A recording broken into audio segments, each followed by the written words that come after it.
Hallo und herzlich willkommen zu einem Video über Musterbriefe und Textbeispiele, und zwar über die Anfrage.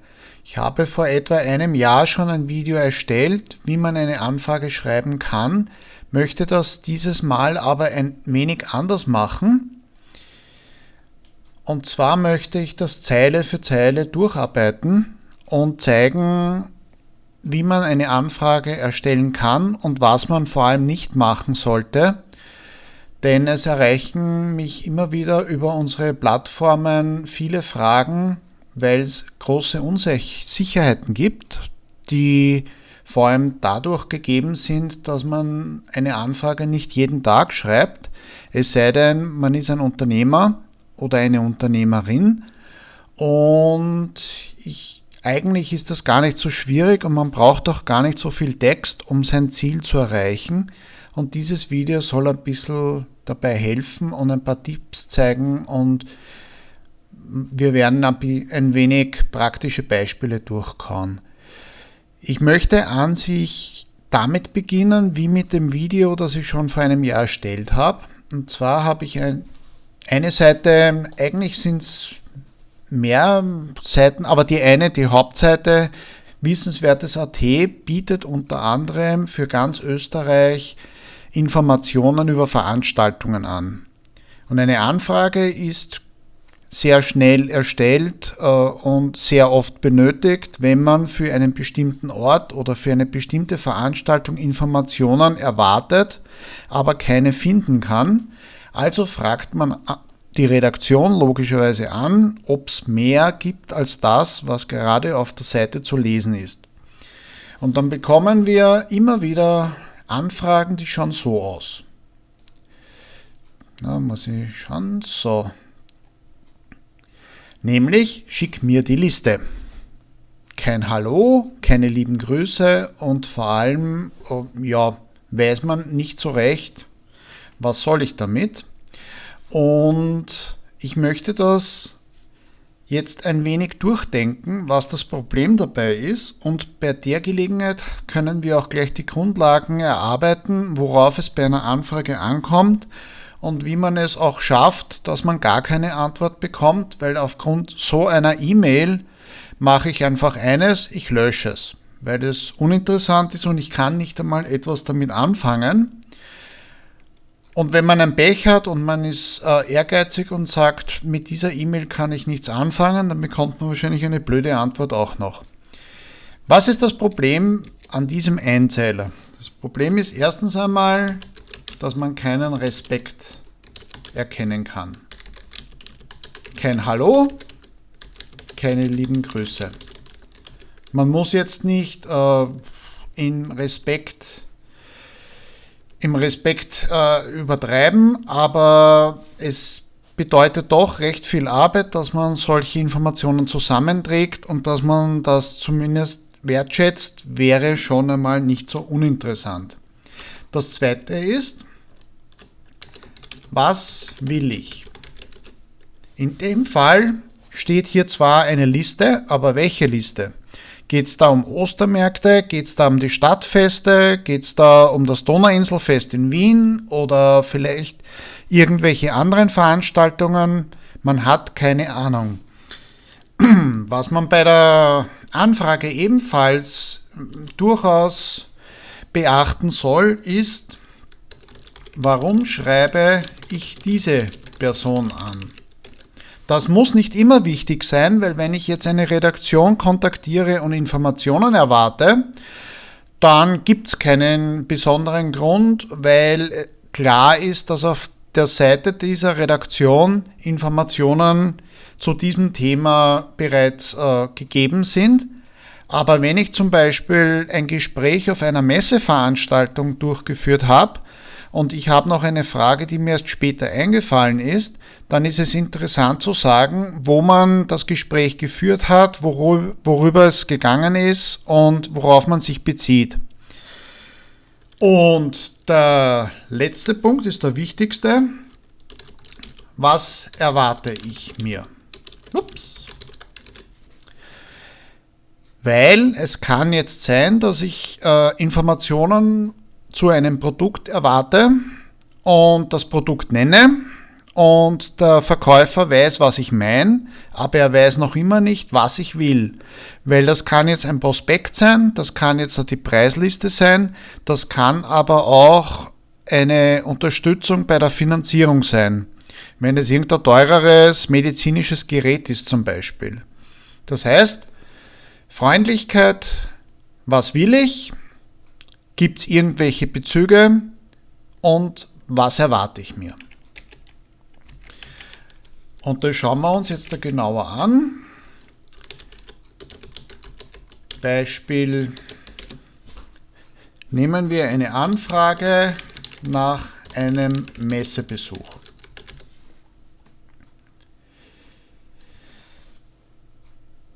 Nehmen wir einmal an, die Frau Müller ist bei einer Messe gewesen und hat sich ein Produkt angeschaut, hat sich zum Beispiel ein Wasserbett angeschaut, weil das ist ganz ein anderes Bettsystem, als sie bisher gekannt hat, und hat aber dazu noch einige Fragen, die natürlich erst eingefallen sind, als man zu Hause war.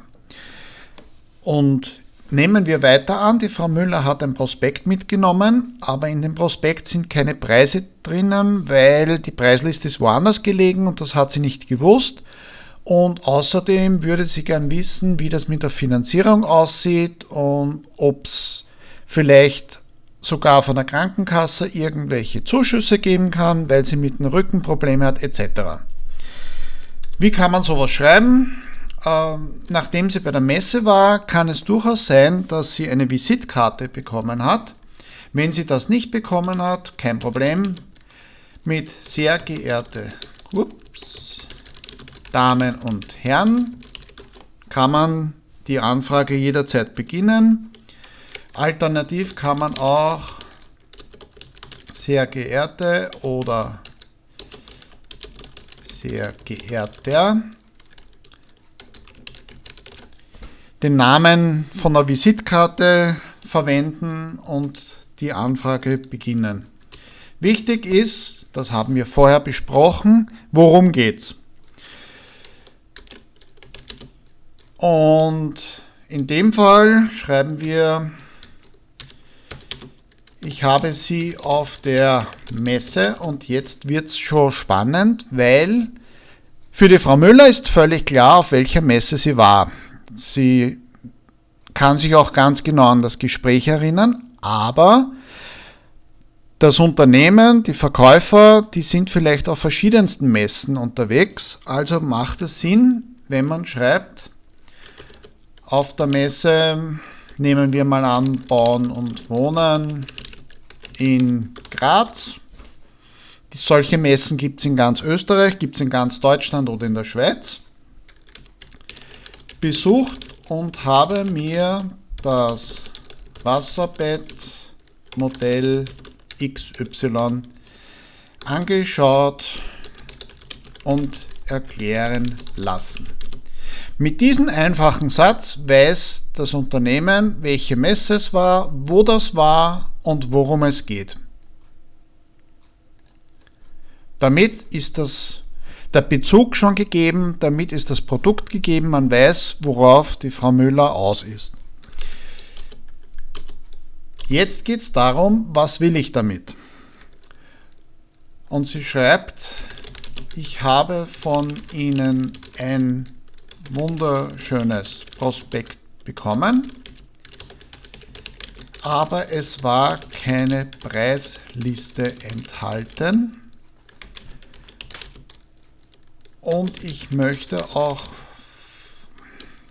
machen wir es anders,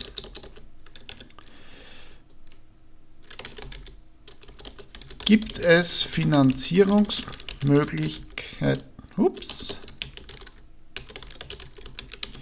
über die Sozialversicherung, weil ich große Rückenprobleme habe und das ist dort auch bekannt. Damit weiß man, was sie will, nämlich Informationen über die Finanzierung und die Preisliste auch fehlt auch, aber das gibt die Möglichkeit zum Abschluss dieser Anfrage, indem sie einfach schreibt, bitte schicken Sie mir die aktuelle Preisliste, nicht Leiste, und teilen Sie mir mit, ob Sie Kenntnisse wegen der Finanzierung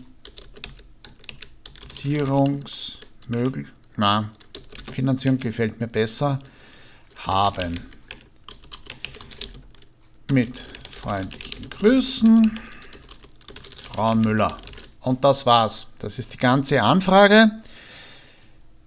Zuerst der Bezug. Woher weiß ich das alles? Was will ich haben? Damit ist klar, welches Modell gefragt ist und man kann sehr konkret darauf eingehen. Sie hat schon das Prospekt, das braucht sie nicht mehr, aber sie braucht die Preisliste und wahrscheinlich wird es keine Möglichkeiten geben, aber es kann durchaus sein, dass die Frau Müller sich erwartet, dass vielleicht hier eine Unterstützung möglich ist. Und mit diesem an sich kurzen Brief mit entsprechender Freundlichkeit, aber ganz konkreten Auftrag, was sie sich erwartet, hat man diese Aufgabe auch schon erfüllt. Es ist nicht so schwierig und jetzt schauen wir uns noch andere Beispiele an. Und zwar, was überlegen wir uns? Eine sehr aktuelle Geschichte. Wir haben jetzt Ende 2022 und aufgrund des Ukraine-Kriegs sind die Energiekosten irrsinnig in die Höhe gegangen und es gibt immer wieder Tipps in den sozialen Medien, man möge doch von der Gasheizung weggehen und möchte eine Infrarotheizung kaufen, aber das ist nicht so einfach, wenn man sich damit noch nie auseinandergesetzt hat.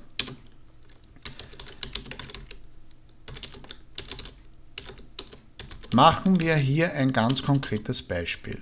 Und zwar, der Herr Meier hat einen Tipp bekommen, dass es eine sehr gute Firma gibt, die solche Infrarotheizungen anbieten und die sogar in Österreich gebaut sind. Da gibt es in Deutschland auch Experten, die sehr oft empfohlen werden und der Herr Meier ist aber sich nicht sicher, ob die Infrarotheizung wirklich für ihn in Frage kommt, weil sein Ansinnen ist es vor allem auch wegen seiner Kinder und der Zukunft seiner Kinder, dass er mithilft, CO2 einzusparen. Und jetzt hat er aber gehört, dass es bei diesen Infrarotheizungen ein Problem mit dem Winterstrom gibt. Also gibt es eine relativ spannende Geschichte, die so beginnt.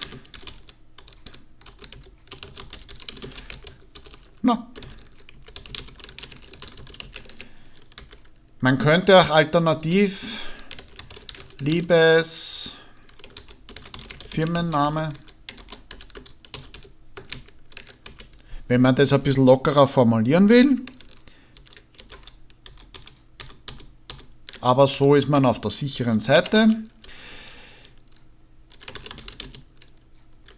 Ihr Unternehmen ist mir in den sozialen Medien empfohlen worden, weil ich mich für eine Infrarotheizung interessiere.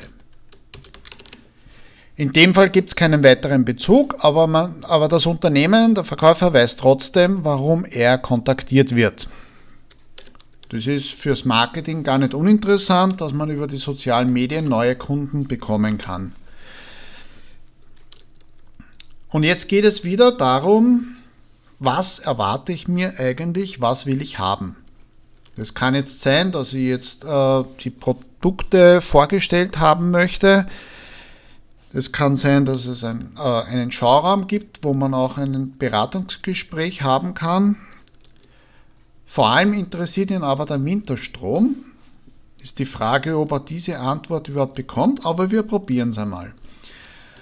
Und zwar schreibt er, ich habe mir auf der konkreter auf ihrer Webseite die Modelle schon angeschaut und hier gibt es gute Details zu der Wattleistung und zu den Einsatzgebieten, aber mir hat ein Freund gesagt, dass die Infrarotheizung im Winter ein Problem ist, weil der Strom auch durch CO2, Gas, Kohle etc. erzeugt wird. Bitte teilen Sie mir mit, wie die CO2-Belastung durch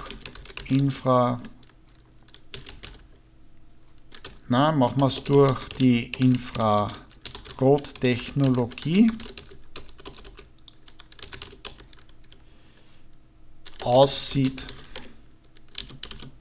Am besten im Vergleich mit einer Gasheizung.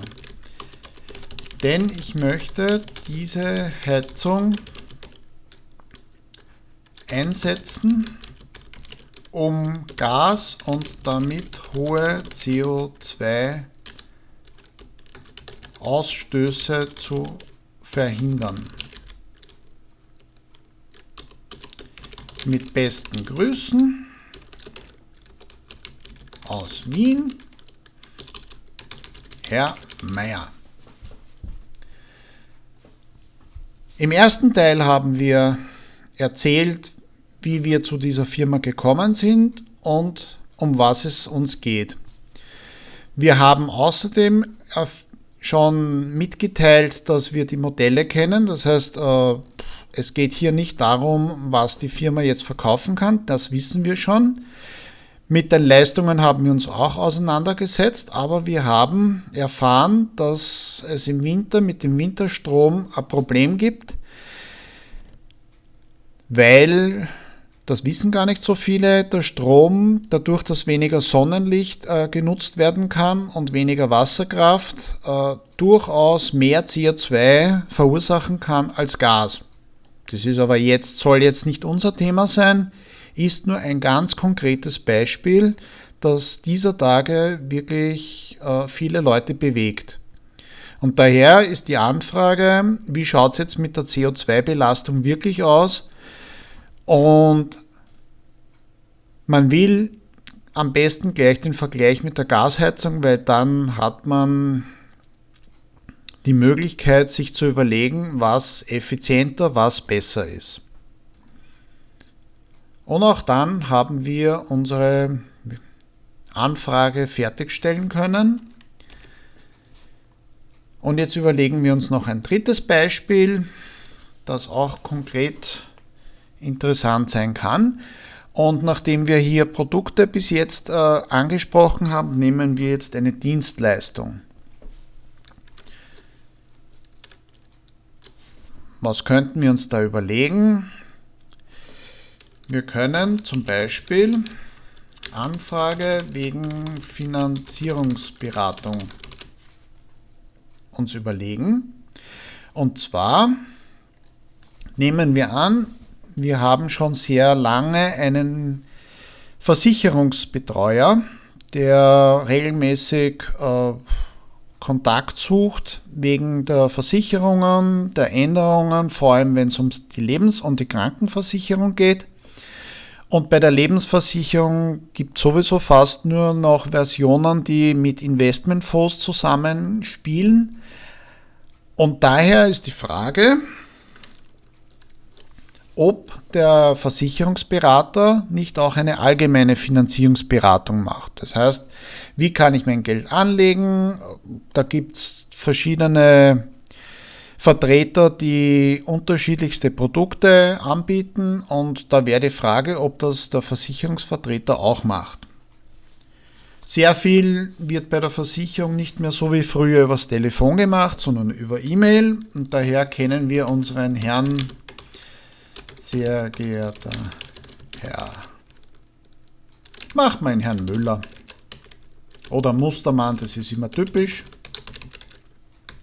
Wobei, wenn man mit dem schon lang zusammen ist, kann man auch eine lockerere Anrede wählen.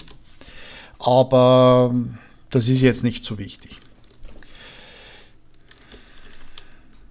Der Förmlichkeit halber schreiben wir halt, Sie haben uns schon seit Jahren sehr gut in Versicherungsfragen beraten und wir sind immer gut gefahren, aber wir brauchen jetzt auch eine Finanzierungsberatung für die Geldanlagen. Bieten Sie solche Dienstleistungen auch an?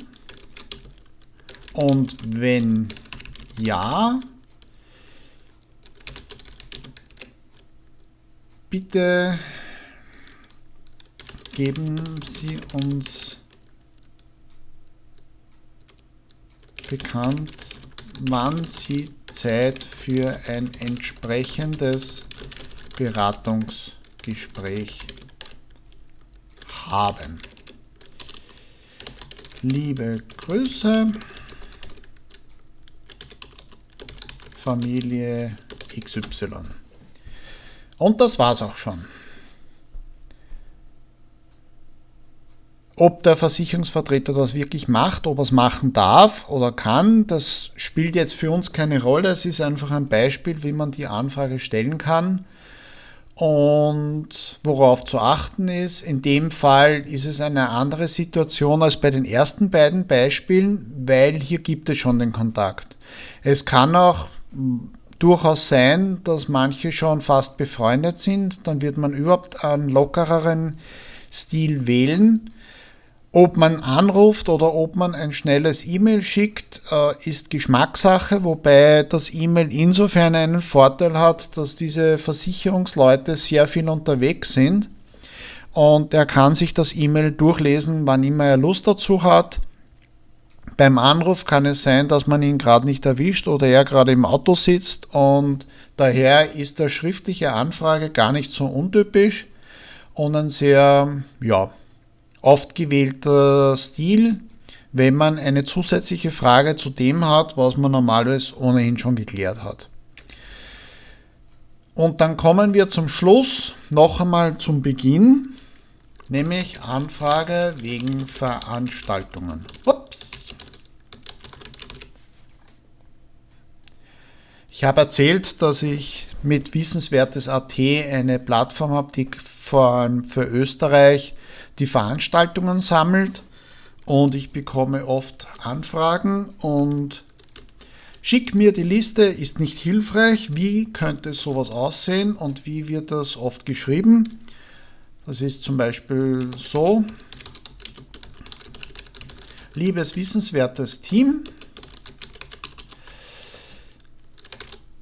ich habe auf eurer Webseite gesehen, dass ihr die Termine für die Bälle in der Faschingszeit sammelt, aber für Salzburg habe ich, oder machen wir es ganz genau, für die Stadt Salzburg habe ich in den Listen leider nicht viele Termine gefunden.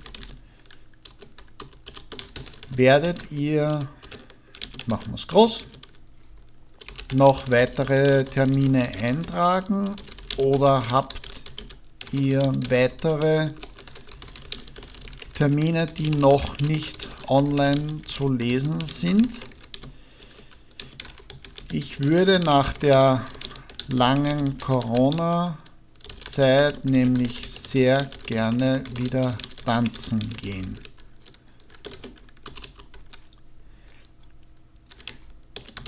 Liebe Grüße, Christine. So. Durch das E-Mail hat man sowieso ihre Adresse, man weiß also, wo man die Christine erreichen kann.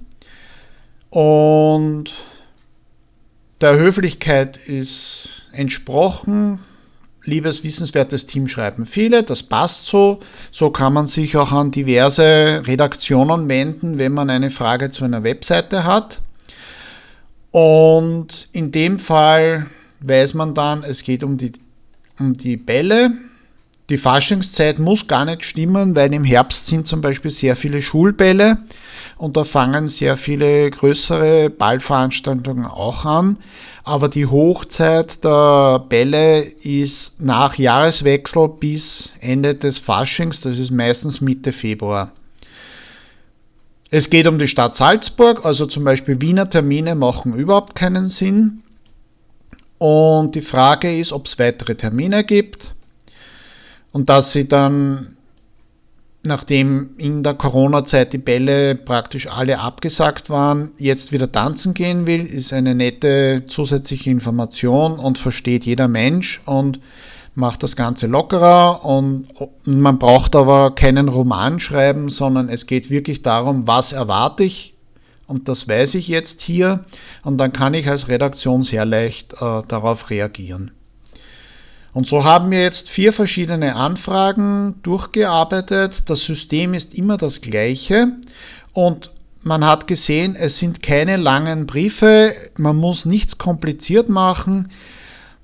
Man muss sich auch überlegen, dass die Empfänger sehr viele E-Mails bekommen und dass sie Romane sich oft gar nicht durchlesen können, weil die Zeit fehlt. Und es ist viel besser, wenn man mit ein paar wenigen Sätzen sagt, warum man schreibt, was man schon weiß und was man sich erwartet. Weil so sind die Angeschriebenen in der Lage, auch entsprechend zu reagieren und man ist nicht enttäuscht, dass man eine Preisliste kriegt, obwohl man eigentlich ganz etwas anderes wollte oder dass man überhaupt nichts bekommt, weil man viel zu ungenau war. Manche machen sich dann die Arbeit und schreiben zurück, dass die Anfrage ungenügend war, aber meistens fehlt dazu die Zeit. Und ich hoffe, mit diesen 4 Beispielen, die wir jetzt Zeile für Zeile durchgearbeitet haben, dass da ein paar Denkanstöße dabei waren, ein paar Tipps und ich hoffe, dass da ein Mehrwert entstanden ist und bis zum nächsten Mal.